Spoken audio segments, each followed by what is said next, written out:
मैंने एसडीएम के थप्पड़ चढ़ा था, ये बात सही है, लेकिन इसलिए चढ़ा था कि उसने कुकर्म किया था, गलत काम किया था। पुलिस के एसपी ने मेरा हाथ पकड़ के पुलिस से कहा कि भाई इसको गाड़ी में डालो। मैंने वो गाड़ी में डाल लिया था। जैसे गाड़ी में डाला पथरा हो गया था, पथरा हुआ, लाठीचार्ज हुआ। उसके बाद पुलिस वाले वहां से मेरे को छोड़ के भाग गए। एक भी पुलिस वाला मेरे साथ नहीं रुका। हरीश मीणा मन चले तो मेरा इनकाउंटर, मुझे डर लगा है कि हरीश मीणा इनकाउंटर भी करा सकता है। कल जो पूरा घटनाक्रम हुआ वो पूरा क्या घटनाक्रम था, क्योंकि अलग अलग बयान आ रहे हैं।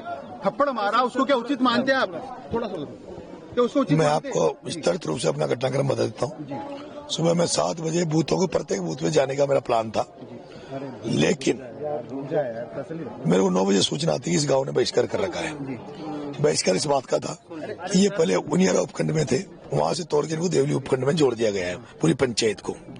इसके अलावा जिसने बहिष्कार, लेकिन वहां भी अधिकारियों ने जबरदस्ती करके 2 लोगों को वोट डलवा दिया था और वो बहिष्कार को खत्म करके उधर डाला। मैं यहाँ 9 बजे पहुंच गया था। मैंने समझा इसकी, कहा कि भाई आप लोग वोट डालो। इन्होंने कहा जब तक कलेक्टर यहाँ आके हमें आश्वस्त नहीं करेगी तब तक हम बहिष्कार को वापस नहीं लेंगे। कलेक्टर आई नहीं। मैंने भी कलेक्टर से बात की थी सुबह ही कि मैडम मेरे बैलेट पेपर भी धुंधला दिख रहा है, वो दिख नहीं रहा, लोगों की शिकायतें आ रही है। लेकिन पूरा प्रशासन बीजेपी के इशारों पे काम कर रहा था, सरकार के इशारों पे काम कर रहा था और बीजेपी के कैंडिडेट को जिताने के लिए काम कर रहा था। मैंने जब यहाँ पे कलेक्टर नहीं आई, मैंने यहाँ प्रशासन से कहा भाई कलेक्टर साहिबा बुला दो। 12-1 बजे तक कलेक्टर नहीं आई। नहीं आने पर मैं यहाँ पर एक जो एसडीएम था, जो मालपुरा एसडीएम है, उसको आरोप लगाया हुआ था जानबूझ के, ताकि वो कन्हैयालाल चौधरी की मदद कर सके, बीजेपी की मदद कर सके। उस एसडीएम ने 3 लोगों का फर्जी वोट डलवाया, दबाव देके कि तुम्हारी नौकरी खा जाएगी, तुम्हारे कर देंगे। उन्होंने वोट डलवाया दादागिरी से। एक मैंने जो उसमें आंगनबाड़ी में एक टीचर था, एक और था। जब मेरे को ये पता लगा कि जबरदस्ती वोटिंग कराई जा रही है, सभी की भावनाओं को हाथ किया जा रहा है, मैं गया, मैंने पूछा कर्मचारी को किसने डलाया। उन्होंने कहा ये एसडीएम ने डलाया है। मैंने एसडीएम के थप्पड़ चढ़ा था, ये बात सही है, लेकिन इसलिए चढ़ा था कि उसने कुकर्म किया था, गलत काम किया था। उसके जड़ने के बाद हम लोग यहाँ बैठे रहे, धरना चलता रहा। जब धरना चलता रहा तो 3:30 बजे जब कलेक्टर नहीं आया, कोई भी नहीं आया, जब मुझे लगा कि ये लोग ये चाहते हैं कि हमारा वोट नहीं डले, मैंने वोटर से अपील की आप लोग वोट डालो 3:30 बजे, और 3:30 बजे बाद वोट डाल दो। जब तक आपका वोट डलेगा, वोट डलने के बाद मैं यहाँ बैठा हूँ, वोट डलने के बाद आप जो फैसला लोगे वो फैसला मेरा है। सारे वोट डल गए, सारे लोग यहाँ इकट्ठे हुए। सबने फिर यही बात कही कि कलेक्टर के बिना हम कोई बात नहीं करेंगे। मैंने खूब कहा भी कलेक्टर बुलाओ, नहीं बुलाया। लास्ट में मैंने फिर एक बार कह दिया भाई एसपी को बुला लो, एसपी बुलाओ, एसपी की बात भी मान लेंगे। लेकिन एसपी यहाँ 50 मीटर पे बैठा था स्कूल में, वो नहीं आया। नहीं आने के बाद में फिर शाम को हमारा रात को ये स्टेज लगा के हमारा ये था कि रात भर हम यहाँ पड़ाव डालेंगे। मैंने बिस्तर मंगा लिया था, खाना मंगा लिया था। खाना मंगाने के बाद हम लोग, इन्होंने खाना रोक लिया, हमारा टोल में रोका। फिर वो कच्चे रास्तों से खाना आया पिकअप में, वो पिकअप रोक ली। रोकने के बाद मैं जब मुझे पता लगा, सारी पंक्ति लगा दी थी, हम लड़के बैठ गए थे।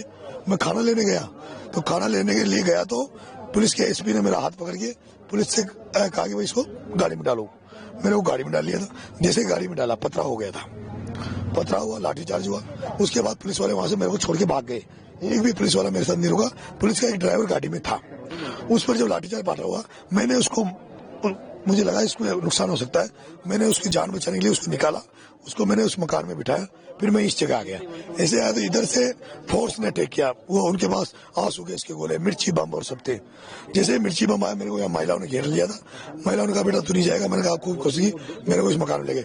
बाद में मिर्ची बम फेंके, मैं यहाँ आके घायल हुआ। मुझे यहाँ से फिर पीछे खेतों से 7-8 लोगों ने उठाकर, बेहोशी था मैं, उठाकर मेरे को 4-5 किलोमीटर ले गए थे। मैं वहां जाके रहा। फिर रात भर हमने सब लोगों से बात करी। सब लोगों से बात करके जो भी हमारे लोग थे उनसे बात करने के बाद यहाँ का हमें पता लग गया था कि पुलिस यहाँ मकानों में आग लगा रही है, यहाँ गाड़ियों में आग लगा रही है। फिर हमने सब करके फिर अभी सुबह 7 बजे मैं जैसे उठा हूँ, रात भर मैं सोया नहीं, सुबह उठते ही मैं यहाँ आपके बीच में हूँ। अब देख रहा हूँ यहाँ हालत जो देखा है। 60 लोगों को गिरफ्तार करा इस पूरे मामले में। वो लोग निर्दोष है, वो सारे लोग निर्दोष है। जो भी दंड दे वो मुझे दे। मैं दंड जितना भी दंड दे पुलिस, मुझे चाहे फांसी लगा दे, मैं उसके लिए तैयार हूँ। पर आप लोगों को जो नुकसान किए उसकी प्रशासन भरपाई करे, सरकार भरपाई करे। और मैं अंत में एक बात और चाहता हूँ, मुझे किसी से उम्मीद नहीं है मुझे किसी से उम्मीद नहीं है, मुझे किरोड़ी लाल जी मीणा से उम्मीद है। मुझे किरोड़ी लाल जी मीणा से उम्मीद है, वो मेरा हमें न्याय दिलाएंगे। मुझे न्याय की जरूरत नहीं पड़ी, जनता को न्याय की जरूरत है और आदरणीय किरोड़ी लाल जी इस लोगों को मदद करवाएंगे। ये जो आर्थिक नुकसान हुआ है, मैं भी समाज से लोगों से आपके चैनल के माध्यम से भीख मांग रहा हूँ, इस गाँव का इन लोगों का मदद करे। बहुत नुकसान पुलिस ने प्रशासन ने किया है, सरकार से हमारा भरोसा नहीं है। केवल किरोड़ी लाल जी पे हमें उस न्याय के देवते में भरोसा है कि वो आएंगे और हमें न्याय दिलाएंगे, जनता को न्याय दिलाएंगे। नरेश जी, लास्ट सवाल है, कोई राजनीतिक साजिश लगती है आपको? हरीश मीणा इसमें इन्वॉल्व है।